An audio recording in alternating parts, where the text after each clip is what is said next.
Muse for you, awesome websites without code.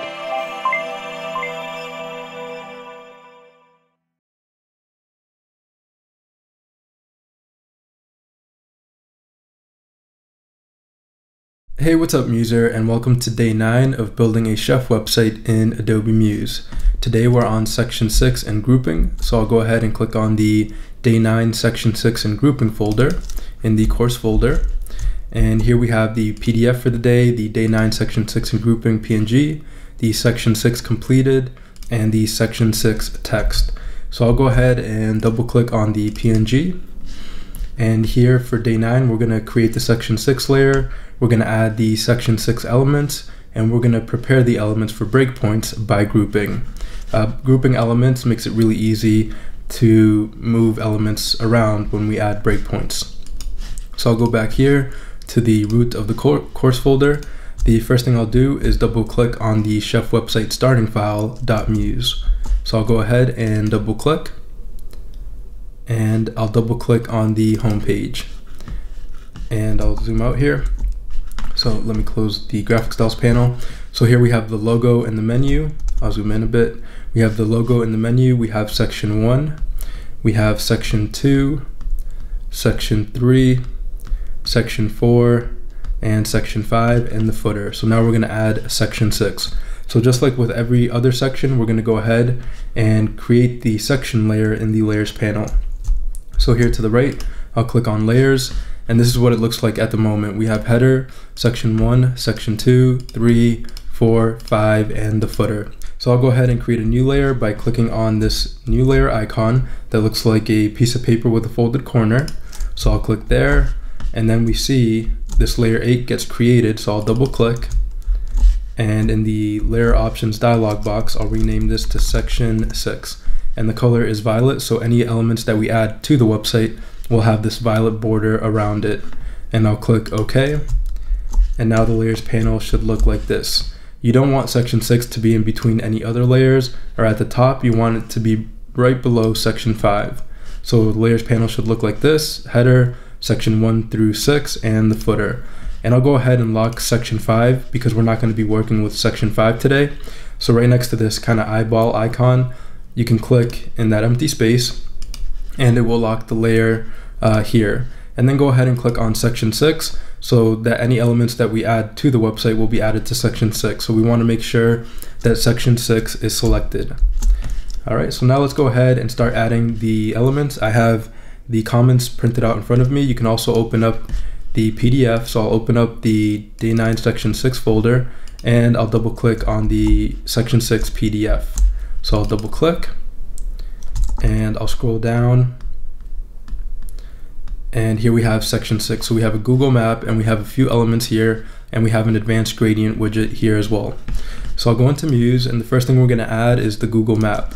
So I'll go up here where it says object, then I'll go insert widget, and I'll click on social, and I'll select Google Maps. So again, it was object, insert widget, social, Google Maps. Okay, and then Google Maps will be on the place gun, so we can see it's on the place gun, and I'll just place it anywhere on the website. And we'll just leave the widget options just like this. For the address, we'll leave it at Adobe Systems Inc., Park Avenue, San Jose, California. For the map kind, you can change it. We'll leave it at roadmap, and the expand pin info we'll leave selected, and the zoom level we'll leave at 12. So now I'll go to the transform panel here to the upper left, and for the Google map, the X location is at 0, the Y is at 5637, the width, for the width it's stretch to browser width, so here in the resize option, I'll click the drop down and select stretch to browser width, and it should automatically become 1600. For the height, it's 640, and make sure that this is not constrained, that this symbol here is not locked. So this is how it should look, letting us know it's not constrained, because if we had this selected, then the width would change as well when we change the height. So I'll select enter, and just like that, we have the Google map. Also, the responsive pinning, there's no responsive pinning options when you set the element to stretch to browser width. All right, so now let's add the rectangle. So here in the PDF, we have this white rectangle. So I'll go into Muse, I'll go to the rectangle tool right up here, and I'll create a rectangle. Then I'll go to the transform panel, and this rectangle on the X, it's at 215. The Y is 5740, and the width is 422, and yeah, the height is 458, just like that. So yep, 5740 looks good. And then the responsive pinning is set to center, and the resize option is set to none. Then I'll go to the fill right up here, and for the fill color, it is white. All right, and then we have the rectangle. So now let's go ahead and add the Contact Us button background. So in the PDF, it's this advanced gradient rectangle. So I'll go back into Muse. I'll go to the library panel here to the right, and I'll type in advanced gradients. And for this, it's advanced gradients 2 colors. So I'll click, hold, and drag, place into Muse, and then we'll work with the widget options here. So the instance number is 2. The gradient angle is 110. The first color is this peach color here that we've added to the swatches panel. And the second color is this pink color here. Okay, so now I'll go back to the transform panel with the widget selected. And on the X, this is at 259. The Y is at, let's see here, 5705. The width is 340, and the height is 69. The responsive pinning is set to center, and the resize option is set to none. All right, and there we have the rectangle. So now we'll add the Contact Us button text. So in the PDF, we have this text, and we also have this arrow. So I'll go back into Muse, I'll go to the text tool right up here. I'll create a text box, and I'll zoom in here. I'll create a text box right there, and I'll type in contact. Here, let me deselect this here. Yeah, so go back in there, Contact Us. I'll highlight it. The text for this is Montserrat, so I'll type in M-O-N-T-S. I'll go to the text panel, type in M-O-N-T-S, and I'll select Montserrat, which is an Edge web font. So I'll select there. The font size is 16, and the color is white, and the alignment is set to center, and the text transform is set to uppercase. Then I'll go to the transform panel, and on the X, it's at 354. The Y is at 5730. The width is at 143, and the height is 19. Perfect. The responsive pinning is set to center, and the resize option is set to none. Looks good. So there we have the Contact Us text, and let's go ahead and add the arrow. So in the description area below, I'm going to leave a link to the Font Awesome quick tip. It's a video that shows you how to install the Font Awesome icon set. I'm not going to go over that in this video tutorial just to save a bit of time, but I've already installed the Font Awesome icon set. If you do want to install it, there's a link to the video in the description area below. So I'll go ahead and add the arrow. So for this arrow, you do need the Font Awesome icon set. So I'll go back into Muse. I'll select the text tool. I'll create a text box right here. I'll go to the text panel, and I'll type in Font Awesome. So I'll select the Font Awesome icon set. And then to the right here, I'll go to the glyphs panel. If you don't see the glyphs panel, you can go to Window and click on Glyphs. And then here, I'll find that arrow icon. So I'll just scroll down, and these are all icons from the Font Awesome icon set. So here I have the arrow, so I'll click once, and there I've added the arrow to the text box. So let me zoom in a little bit there, and I'll highlight it. I'll go to the text panel. The size is 36. The color is white, and the text alignment is center, and that looks good there. Then I'll go to the transform panel, and on the X, it's at 299. The Y is at 5719. The width is 63, and the height is 43. Perfect. Looks good there. Responsive pinning set to center, and the resize set to none. All right, and there we have that icon, and I'll zoom out, and you'll notice that every element we've been adding has that purple border around it, letting us know that it's in section 6, or that violet border. So yep, looks good. So there we have the icon, and now let's add the text that goes in here. So I'll go back into Muse, I'll create a text box with the text tool. Just create a text box, and then let me close the glyphs panel here. I'll go to the Finder, and then we'll double click on the section 6 text. This is where we'll get the text for that rectangle there. So I'll double click, and here we have the contact us text. So the first thing I'll select is the address and the phone number, because if we go to the PDF, we can see here we have the address and then the working hours down here. So I'll go back into Muse, I'll hit Command V to paste because I just copied that. I'll select this, go to the text panel, and for the text it is Roboto Slab. So I'll select Roboto Slab. The size is 16.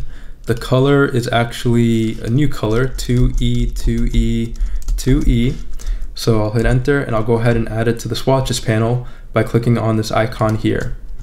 And then I'll click OK. So now it's added to the swatches panel and looks good. And for the text, the alignment is to the left, so that's all set there for the text. And then I'll go to the transform panel. The transform panel is at 246 on the X. The Y is 6004. The width is 342, and the height is 95. Or actually, let's see, 246. I'm looking at the second text there. So the X is 246, the Y is actually 5834. The width is 320, and the height is 114. Perfect. And the responsive pinning is set to the center, and the resize is set to none. All right, and then we have the text. So now I'll create another text box. I'll go to the text tool, create another text box. I'll go back into the section 6 text, and I'll copy the working hours here. So copy that, and then I'll go back in here, paste. I'll select this, and I'll go to the text panel. So again, it's Roboto Slab. The size is 16. The color is 2E, 2E, 2E. And then I'll go to the transform panel. On the X, it's 246. On the Y, it's 6004. The width is 342, and the height is 95. And the responsive pinning is set to center, and the resize is set to none. Perfect. All right, so there we have the address and the working hours, and this looks good. I'm just gonna go ahead and click on this white rectangle to make sure that no height was added, because sometimes when you add elements within a rectangle, it'll adjust the height of that rectangle. So this rectangle was number 5 on the comments, and the height was 458. So yep, so 458 looks good. All right, so there we have section 6. Let's see if we have everything. I'll go to the PDF. We have the Google map, we have the contact us button with the text and the icon, and we have the address text and the working hours text. So that's it for section 6. Let's go ahead and preview this in the browser, and I'm just making sure everything's aligned to the center. Looks good. So I'll go to File, Preview Page, and Browser to see how this looks. And I'll scroll down. Looks good. I'll make this a bit wider here. Scroll down, and there we have section 6. Perfect. And if I resize, that contact us section stays pinned relative to the center of the browser.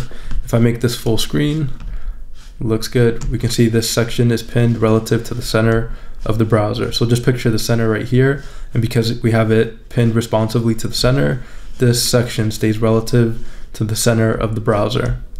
And this section looks good. Looks good. Section 4, our blog recipe section looks good. This looks great right up here. Section 1 looks good, and the header with the logo and the menu. And then we have the footer. Perfect. All right, so the next thing we're going to move on to is the grouping. So let's go to the layers panel and just make sure our layers look good. So I'll go here to the layers panel, section 6. These are all the elements we added to section 6. So we're going to go ahead and start grouping. And what grouping allows us to do is just to make sure that elements stay together. That way, when we're moving elements across breakpoints, they stay together and we don't have elements flying all over the place when we're moving them. So with grouping, you'll just want to put together blocks of elements. So for instance, if I zoom in here, so this good food block right here with the image and the text, I want it to be grouped, and then the chef card, I want to be grouped. So let's go back to the layers panel actually, and I'm gonna go ahead and unlock all the layers. So I'll just uncheck the lock symbol next to the layers because we're gonna be working with all the layers now. So here to group elements, I'm gonna select the element, and I'll zoom in a bit more. Then I'm gonna hold down Shift on my keyboard and select all the elements I want to group together. So this good food rectangle with the image and the text I want grouped. So with all the elements selected, I'm gonna hold down Command G and it'll group it, or you can go to Object and then Group and it'll group it, or you can right click and group. For this example, I'm gonna go ahead and use the shortcut of Command G because I find it very quick to group elements. So I'll just hold down Command G, and I believe it's Control G on Windows. And then I'll group the chef card, so I'll select the white rectangle, I'll select the advanced ingredients border, the text, and I'm holding down Shift, define more text, the rectangle, and the chef image. And then again, Command G to group, and all these elements are grouped. Then here, I'm gonna group the About Us text, the underline, and the text here. So the About Us title and all the text, and then Command G to group. And you'll notice if we move, all the elements will move together. If we move all those elements. Then the nutrition, I'm gonna select the title, the underline, the text, and the icons and the lorem ipsum text. For the underline, when selecting this underline, you might have to zoom in a bit into Muse. I'm using Command plus and Command minus to zoom in and out. Okay, so there I have all the elements selected. I'll hold down Command G to group, and perfect. So I want to group this recipes, title, and the underline here. So I'll hold down Command G to group, and I want to group all of these elements, all of these panels, excuse me. I want to group each of these panels individually. And also, if you find that if you select this background, right now this background is locked. So if we go to the layers panel, we go to section 3, and we go to the bottom, this rectangle here is locked. And if it's not locked, if all the elements are unlocked on the page, you can select it and hold down Command L to lock, or go to Object and lock it. Because it's locked already, it's not letting us lock, but you should be able to lock it. So this rectangle is already locked, and if you're following with the tutorial, it should already be locked. And that way, we're not selecting this rectangle in the background when we select the panels. So again, I'm just going to highlight this entire panel with my mouse. And make sure you don't highlight this P's image just until all the elements are selected for that panel. And then I'll do Command G. And then I'll select this middle panel. And then Command G. And then I'll select this last panel here. And then Command G. And notice they're still pinned relative to the center. So that's good. And you can tell by these dotted lines, kind of showing you that it's pinned. We have that center line, and it's showing us that it's pinned relative to the center. Okay, and then our blog, the title and the underline, Command G to group. And then these panels, Command G, Command G, and Command G. And then this button, I'll select this button and then Command G. And so again, so we can just select one panel and all the elements move together. So it's going to be really easy when we're adding breakpoints. So for the clients, the title and the underline, Command G. And I'm not going to group any of these rectangles because they're very easy to move within themselves. You can just move around these rectangles, or yeah, move these rectangles around. And then for the contact us, I want the advanced gradients rectangle, the text, the icon, the white rectangle, and the text within the rectangle, and then Command G. Perfect. So there we go, we've grouped all the elements, and now when we add breakpoints, it's going to be really easy to move all the elements around. They're going to move together. All right, so if we go to the layers panel, you're going to notice that instead of having all the elements show up right away, you're going to have these grouped sections. And if you click the drop down next to the group sections, it'll show you what's in each group. So you can go and edit elements individually within the group. You can just, select select the element within the group there if you need to edit it. Or you can double click within and still edit the elements even though it's grouped. You'll just have to click once and then click on the element within the group. So once, and then yeah, you can select the element. All right, so we've grouped that, and I think that's it for section 6 or day 9, section 6 in grouping. Tomorrow we're going to be working with the one-to-one breakpoint. So we're not going to move into breakpoints right away. We're going to set this to a fixed width breakpoint, and then I'm going to show how the website looks on different devices without adding breakpoints right away. So this is kind of a quick shortcut. Sometimes it works for different websites, but it can save you a lot of time if you're not looking to add a few breakpoints and move elements around. A one-to-one breakpoint, you just set it to fixed width, and then the website just fits the viewport of the device. So it fits whatever device you're using, the website will just fit within that device. And we're going to be working with the largest breakpoint and the minimum width breakpoint here. And we're going to set this to fixed width. So that's tomorrow. That's day 10, the one-to-one breakpoint. So let's just go over a quick overview. The layers panel should look like this. Header, section 1, 2, 3, 4, 5, and 6, and the footer. I'm not going to lock them anymore because we're going to actually be using all the sections when we're adding breakpoints. So it's okay that they're not locked. So that's how the layers panel should look. And let's go ahead and preview one more time in the browser. So I'll go to File, Preview Page in Browser. And here we have the website, the logo with the menu, section 1, section 2, section 3, section 4, section 5, and section 6, and the footer. And full screen, looks good. Footer, section 6, 5, 4, 3, 2, and 1. Perfect.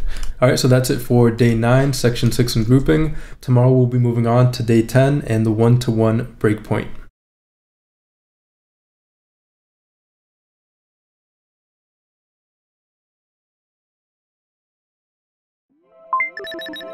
Muse for you, awesome websites without code.